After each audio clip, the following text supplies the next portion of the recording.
Bonjour à toutes, bonjour à tous. Ravie de vous retrouver pour cette nouvelle émission d'Agir pour l'environnement. Cette semaine, elle est consacrée à la biodiversité autour d'une question: peut-on sauver les tortues de Mayotte? Vous le savez, les pressions et les écueils autour des tortues sont nombreuses. L'homme, le braconnage, la pollution des océans, les chats, les chiens, le réchauffement climatique. Et pourtant, elles sont toujours là, immuables dans leur rythme et adaptables aux évolutions. On va faire un petit retour dans le temps ensemble, dans la saison 2 d'Agir pour l'environnement, pour nous replonger dans les constats de l'époque, la ponte, le braconnage, l'insécurité sur les plages de ponte, puis avec nos invités, Michel Charpentier, le président des naturalistes, et puis Jeanne Wagner, la directrice d'Oulangane à Niamba, où nous évoquerons l'évolution de la prise en charge ou de la surveillance des tortues depuis 2018. Agir pour l'environnement dans notre quotidien, moi j'y crois. Retournons tout de suite regarder ce reportage de la saison 2 qui avait été réalisé par Pierre Bellucci et Daniel Dunot.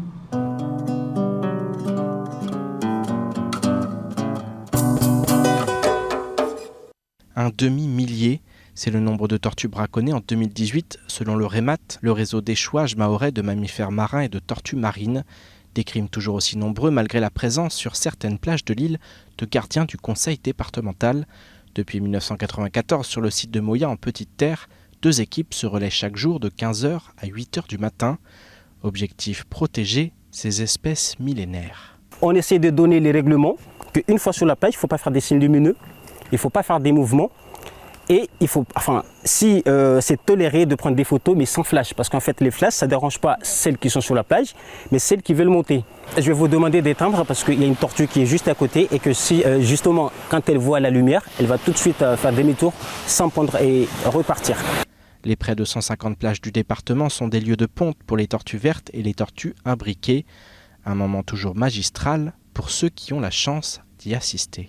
Il faut compter entre 2 mois et demi, voilà, entre 65 et 70 jours, vous revenez, vous avez des émergences.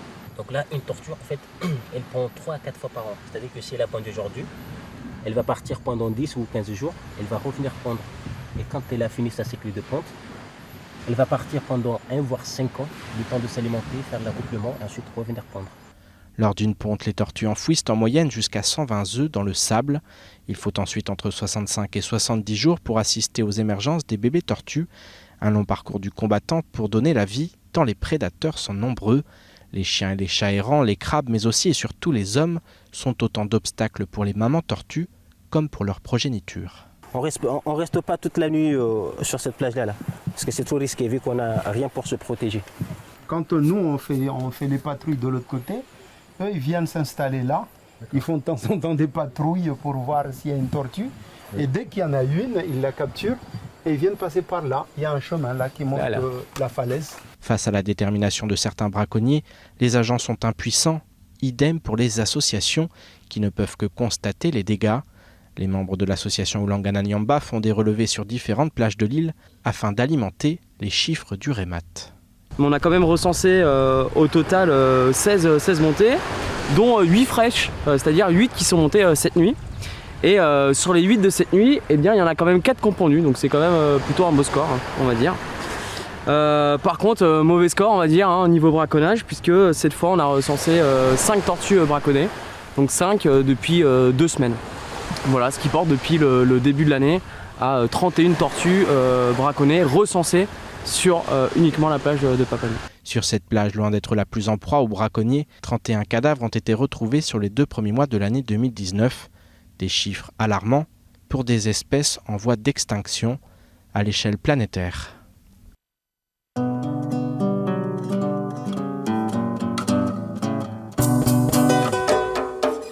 Bonjour Jeanne Wagner. Bonjour. Bonjour Michel Charpentier. Bonjour.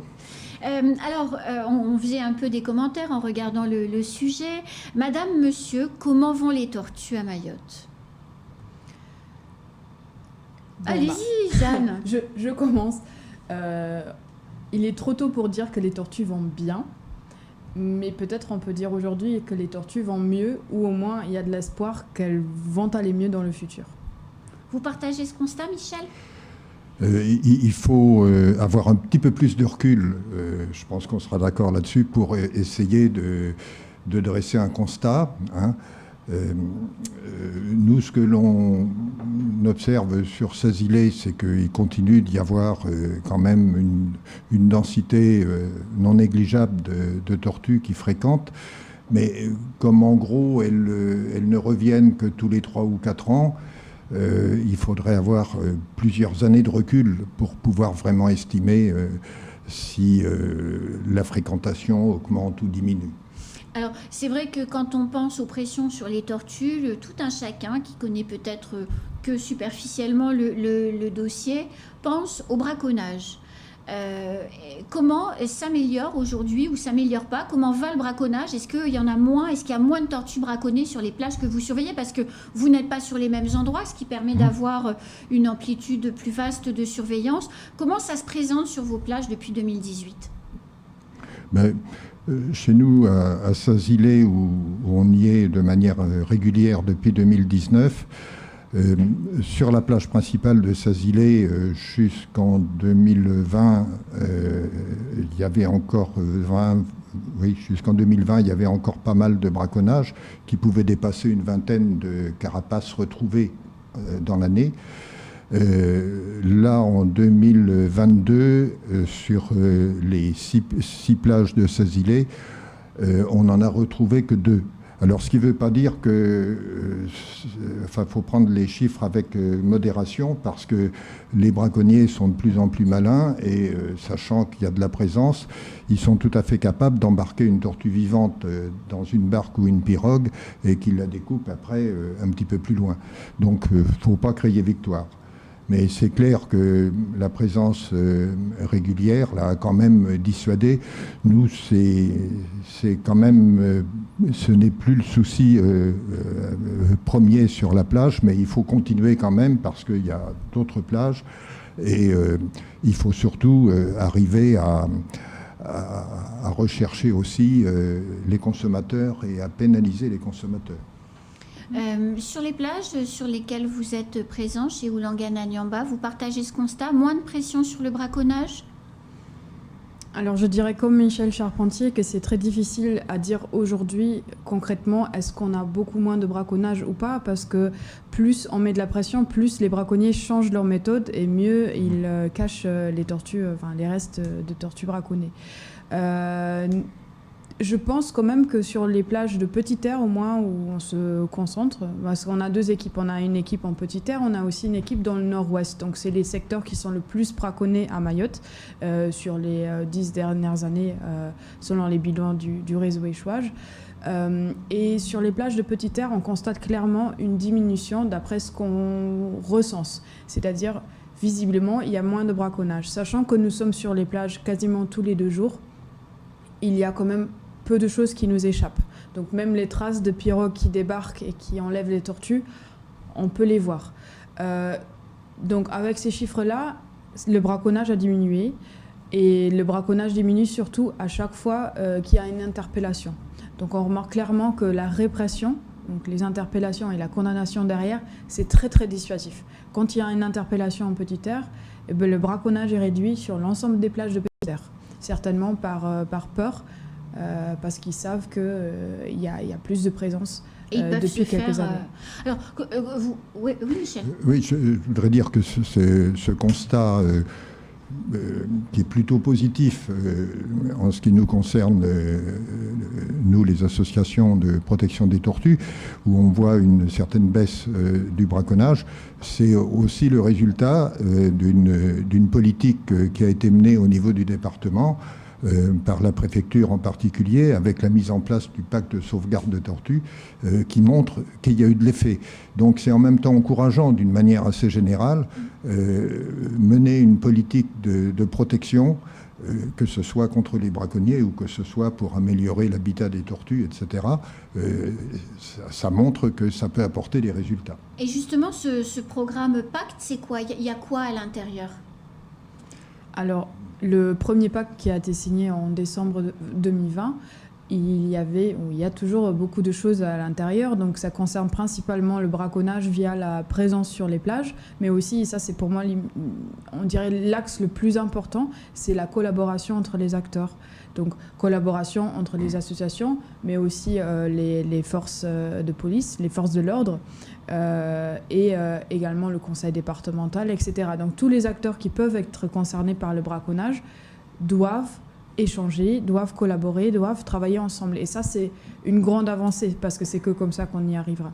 Après, dans ce pacte, il y a également des actions de sensibilisation, de communication. Il y a la Casa Nyamba, notre centre de soins. Donc le pacte, il englobe d'autres actions, ce qui va peut-être ne plus être le cas pour la deuxième signature du pacte qui va arriver là en mars 2023, et qui focalisera encore plus sur le braconnage. Alors, on parle du braconnage, mais ce ne sont pas les seules menaces qui pèsent sur les tortues. Elles ont des prédateurs. Alors, il y a les prédateurs naturels, mais il y a aussi les prédateurs liés aux pressions de l'homme sur l'environnement. Je pense aux chats, aux chiens. Quel est l'impact de ces prédateurs nouvellement venus, on va dire, sur les animaux ? Sur les tortues, eh bien... nous, on constate une pression importante des chiens ensauvagés, qui n'appartiennent à personne et qui errent sur le secteur. On a alerté plusieurs fois la préfecture là-dessus, qui va très probablement essayer de trouver une solution sur cette question. Il y a aussi, alors les chiens, qu'est-ce qu'ils ont comme effet ? D'abord, ils sont capables simplement par leur présence d'effrayer une tortue qui cherche à monter et qui va retourner à l'eau si elle voit un chien qui rôde autour d'elle. Il peut même y avoir, dans des cas extrêmes, une tortue qui a un chien qui arrive à tuer une tortue, en particulier en l'attrapant au cou. Et surtout, ils déterrent les nids. Ils déterrent les nids et ils ne sont pas les seuls à être capables de manger les œufs, parce que c'est là justement où interviennent aussi d'autres prédateurs. Vous parliez des chats, même des civettes, dont on a des cas constatés à Sazilé. Ils attendent qu'un chien déterre les œufs, ou qu'une tortue elle-même déterre les œufs en travaillant pour élargir son nid.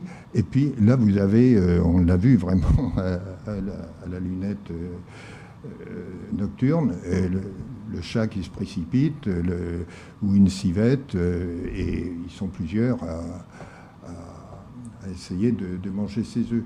Après, il y a les petites tortues, quand elles sortent, qui sont à nouveau agressées par des chiens éventuellement, plus les crabes et autres, mais bon, ça c'est quand même minime, ça ne va pas chercher bien loin. Après, il y a les corbeaux, ça c'est une vraie catastrophe, mais bon, le corbeau est une espèce qui est protégée à Mayotte. C'est pareil, vous avez le même constat, c'est les mêmes prédations sur les plages de Petite Terre où la pression des chiens et des chats est moins importante parce qu'il y a une zone urbaine dense beaucoup plus près de la zone de vie des tortues. Les chiens, c'est un grand problème. C'est un grand problème parce que, comme dit Michel, ils attaquent les tortues femelles en pente, donc en créant de grosses blessures qui, quelquefois, peuvent être mortelles. Malheureusement, le comportement d'attaquer une tortue, c'est un comportement qui se transmet entre les chiens. Donc du moment où une meute de chiens a appris ce comportement, on peut avoir vraiment une période sur laquelle, toutes les nuits, il y a des tortues qui se font attaquer par les chiens errants. Donc c'est un fléau où actuellement, il y a encore très peu de mesures mises en place, malheureusement, face à l'ampleur des dégâts. Parce que les chiens sont extrêmement nombreux et une fois qu'ils ont senti une potentielle source de nourriture, et bien évidemment, on ne peut pas les empêcher. Donc ça, c'est vraiment très problématique, surtout sur certaines plages en Petite Terre où on a un platier très très loin. Donc quand les tortues elles descendent après la pente, elles restent bloquées sur ce platier et là, elles sont vulnérables à toute attaque. Jusqu'à ce que la marée monte, en fait, c'est ça ? Jusqu'à ce que la marée monte, exactement. Mais ça peut prendre quelques heures. Et pendant ce temps-là, il peut se passer de nombreuses choses, malheureusement. Vous collectez les uns et les autres de nombreuses données sur le nombre de pontes, sur la fréquentation des plages et puis les données qui vous sont propres et qui vous paraissent nécessaires. Qu'est-ce qu'on fait de toutes ces données? Vous les consolidez? Vous les partagez avec des scientifiques? Comment on les exploite? Parce que c'est une source de richesse incroyable en réalité. Alors les données qu'on collecte sont toutes mises en commun. Et elles sont ensuite analysées à l'échelle de Mayotte. D'ailleurs, nous organisons régulièrement des groupes de travail entre les organismes qui collectent les données pour se concerter sur les protocoles qu'on met en place sur les plages pour éviter qu'il y ait des différences dans cette collecte de données et pour qu'on puisse permettre l'analyse à l'échelle du territoire. Et qui fait cette analyse? Eh bien, nous, cette année, on va avoir une stagiaire et un chercheur bien connu au niveau national qui va piloter cette stagiaire, Marc Girondeau, pour analyser justement les données qu'on a recueillies depuis maintenant 4 ans et qui sont quand même suffisamment abondantes maintenant pour pouvoir en tirer des leçons aussi bien au niveau de la fréquentation qu'au niveau des sites préférentiels de ponte. Parce que, curieusement, selon différents paramètres qui ne sont pas encore complètement mis à jour, les tortues ne pondent pas toujours au même endroit. Hein. On peut fort bien avoir un jour la majorité des montées qui se trouvent sur la partie est, et puis la semaine d'après, on s'aperçoit que c'est plutôt sur une autre partie de la plage. Donc, il faut pouvoir arriver à corréler d'autres données, que ce soit de météo, de marée, de courant, pour arriver à déterminer un petit peu qu'est-ce qui interfère pour faire en sorte que les tortues pondent plus à cet endroit-là qu'à tel autre. Alors parmi les nouveaux outils qui sont à prévoir dans les prochaines années, je crois que vous êtes en train d'avancer dessus, c'est ce fameux centre de soins des tortues. On en est où dans ce projet ? Alors c'est une bonne question parce qu'on nous la pose vraiment souvent.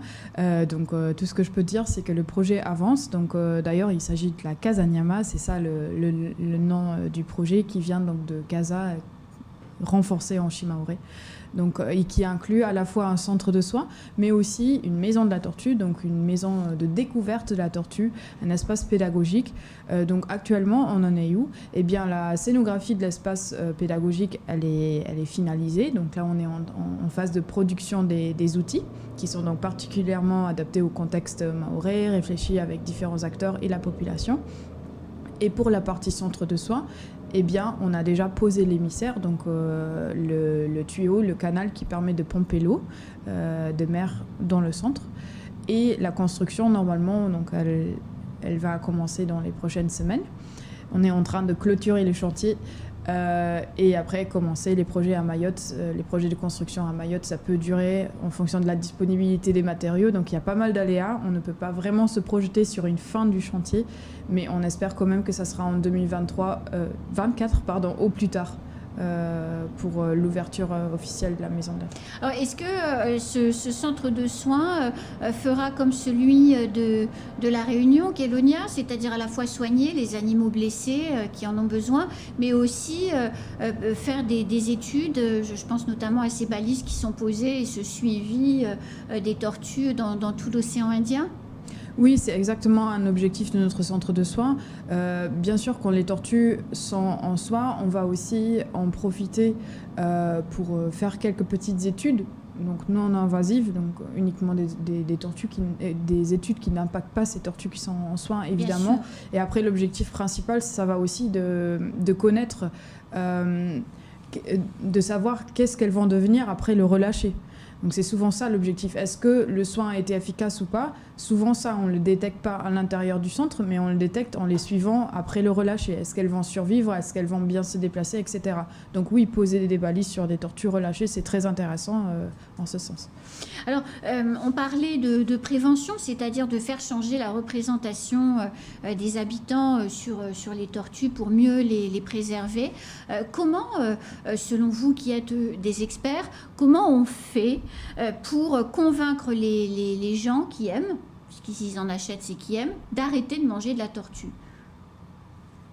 Il faut déjà qu'on arrive à, prioritairement, à mon avis, à sensibiliser la population sur l'intérêt de protéger ce patrimoine naturel que constituent les tortues. En fait, il y a beaucoup de Mahorais qui n'ont jamais vu de tortue, hein, et qui même n'ont jamais vu de ponte de tortue. Et je pense que la sensibilisation qu'on doit faire doit contribuer à leur faire connaître ce qui est leur patrimoine, qui est d'une richesse incroyable, hein.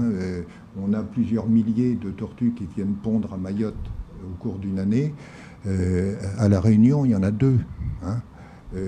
On ne se rend pas compte de l'intérêt fantastique qu'on a dans notre île. Et j'insiste là-dessus parce que nous sommes des associations qui travaillons sur le sujet, mais malgré tous les efforts que l'on fait, si la population elle-même n'est pas en mesure de se réapproprier l'intérêt de protéger les tortues, on aura un mal fou à essayer de les protéger. Hein. Et il faut absolument que la population puisse comprendre cette démarche, s'y associer et la reprendre à son compte. Après, pour revenir sur votre question de base, la question de la consommation de la viande de tortue, je pense que déjà, il faudrait rappeler quels sont les risques judiciaires qui concernent les consommateurs de viande de tortue. Ils sont quand même assez considérables, au même titre que les braconniers. J'espère que ça pourrait contribuer à baisser un petit peu la demande. Il y a des risques aussi en matière de santé, je crois. On peut mourir en mangeant de la tortue. Oui, exactement. Alors la tortue, elle accumule par sa nourriture une toxine qui s'appelle la chélonitoxine, qu'elle accumule plus ou moins en fonction de ce qu'elle mange. Donc on peut très bien tomber sur une tortue toxique ou alors une tortue non toxique. Donc en fonction du taux de chélonitoxine accumulé, ça peut provoquer des symptômes d'indigestion, etc. Mais ça peut aller très loin, ça peut aller jusqu'à la mort. Donc on a des exemples dans la région, des exemples sur les îles à Madagascar, sur les îles les Comores, où il y a donc tout un village qui a été empoisonné, avec des personnes qui en sont mortes, même des nourrissons qui en sont décédés, parce que ça passe dans le lait maternel. Forcément. Donc c'est vraiment un danger à prendre en compte. Ici à Mayotte, nous n'avons pas encore eu de preuves de cette consommation et de cet effet de la chélonitoxine, mais c'est aussi parce que les gens, quand ils se présentent à l'hôpital, ils ne vont pas forcément dire « j'ai mangé de la tortue ». Mais nombreux sont les personnes qui nous ont relaté qu'après avoir consommé de la tortue, ils avaient des boutons, ils avaient des plaques rouges, ils avaient des nausées, des vomissements. Donc je pense que la chélonitoxine est bien présente dans nos tortues et on attend juste le jour J où ça va se passer. J'espère que ça ne sera pas le cas et j'espère que d'ici là, les gens seront sensibilisés à ce danger-là. Quels sont vos projets d'avenir pour prendre en charge toujours mieux les tortues? Parce qu'au-delà d'un métier, c'est surtout une passion. Nous, notre projet, c'est de continuer à surveiller ces plages de ponte de Sazilé, qui sont quand même très importantes parmi les plages de ponte de l'île. Et il y a déjà eu un premier progrès qui concerne aussi bien Sazilé que les plages de Petite Terre. C'est la signature par le préfet il y a un an d'un arrêté de protection de biotope, c'est-à-dire que la zone littorale des principales plages de ponte est protégée au moins sur de la fréquentation humaine. Ça peine encore à se mettre en place, mais ça va venir. Nous, dans un deuxième temps, ce que l'on voit, c'est que tout cet espace naturel de la région de Sazilé dans lequel il y a des interactions entre la terre et la mer. Lorsqu'il y a par exemple des très grandes pluies, on voit la zone des Pazzas qui se déverse sur la plage de Magicavo 2, là, où on a des panaches de turbidité considérables. Tout ça, c'est pas sain non plus pour la faune marine, tortue comprise. Et donc, il faudrait arriver à organiser la protection de tout cet espace avec le projet qui avait déjà été évoqué par la DEAL dans le passé d'une réserve naturelle de la zone de Sazilé-Charifou.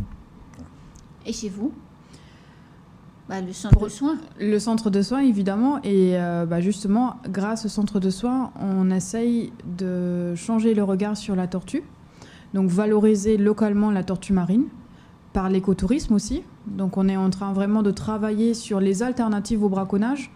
Comment convaincre une population qui a besoin d'argent pour vivre de ne pas aller sur la plage braconner une tortue, mais peut-être de s'intéresser à l'environnement et s'engager dans les associations en tant que salarié, en tant qu'apprenti, en tant que service civique. Donc montrer que protéger l'environnement, c'est une richesse pour nous et que ça crée des opportunités, ça crée un avenir.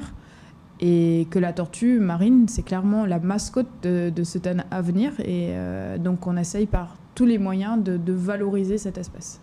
En tout cas, merci beaucoup, madame, monsieur, pour tous ces échanges plutôt encourageants, tout en maintenant en tension et en restant vigilant. Moi, je vous souhaite à toutes et à tous de passer une bonne journée. Et on se retrouve très rapidement pour une nouvelle édition d'Agir pour l'environnement.